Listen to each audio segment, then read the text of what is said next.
Bienvenue dans cette vidéo consacrée au diabète et à sa prise en charge. Aujourd'hui, nous allons explorer les différents types de diabète, les facteurs de risque et les approches pour gérer efficacement le diabète. Donc, commençons la première phase par une introduction générale au diabète. Donc, le diabète est une maladie chronique qui affecte la manière dont notre corps régule le sucre dans le sang. Il existe principalement deux types de diabète, le diabète de type 1 et le diabète de type 2. Donc, diabète de type 1. Le diabète de type 1 survient lorsque le système immunitaire attaque et détruit les cellules bêta du pancréas qui produisent l'insuline. L'insuline est une hormone essentielle qui permet au sucre d'entrer dans les cellules pour être utilisé comme source d'énergie. Donc ensuite, parlons du diabète de type 2. Donc le diabète de type 2 se caractérise par une résistance à l'insuline et une production insuffisante de cette hormone. Donc, il est souvent lié à des facteurs tels que l'obésité, le manque d'activité physique et une alimentation déséquilibrée. Voyons maintenant les facteurs de risque. Donc, outre les différents types de diabète, il existe également des facteurs de risque qui peuvent augmenter les chances de développer la maladie. Il s'agit notamment de l'hérédité, du surpoids, des modes de vie sédentaires et de l'hypertension artérielle. La prise en charge du diabète.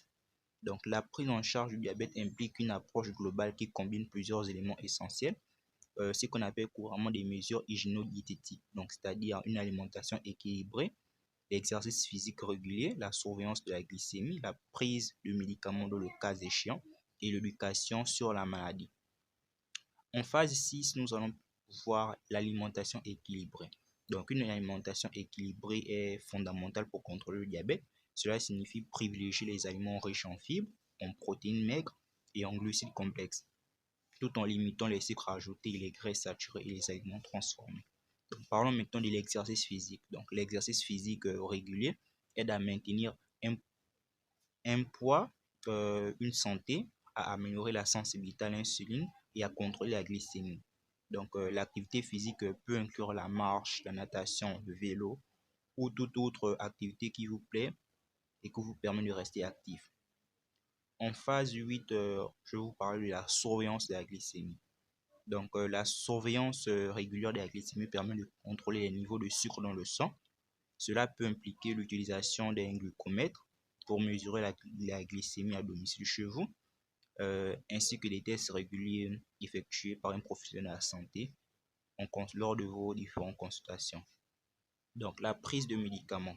Donc, certains diabétiques peuvent nécessiter des médicaments pour les aider à maintenir leur glycémie dans les limites recommandées. Cela peut inclure les médicaments oraux, des injections d'insuline ou d'autres traitements spécifiques prescrits par un médecin. L'éducation et le suivi médical. L'éducation sur le diabète est essentielle pour comprendre la maladie et ses effets sur le corps. Il est également important de suivre régulièrement les consultations médicales, d'apprendre à reconnaître les signes d'une glycémie déséquilibrée et d'adapter son mode de vie en conséquence. En conclusion, sachez que la prise en charge du diabète repose sur une combinaison de facteurs tels qu'une alimentation équilibrée, l'exercice physique régulier, la surveillance de la glycémie, la prise en charge de médicaments si nécessaire et l'éducation sur la maladie. Il est possible de vivre une vie saine et épanouissante avec le diabète en adoptant ces habitudes de vie saines. Donc, merci d'avoir suivi cette vidéo sur la prise en charge du diabète. N'oubliez pas que chaque personne est unique et que la gestion du diabète peut varier d'un individu à l'autre. Consultez toujours un professionnel de santé pour obtenir des conseils personnalisés. Si la vidéo vous a plu, laissez-moi un like, partagez la vidéo à vos proches pour qu'ils puissent aussi s'informer et mieux se l'équilibrer.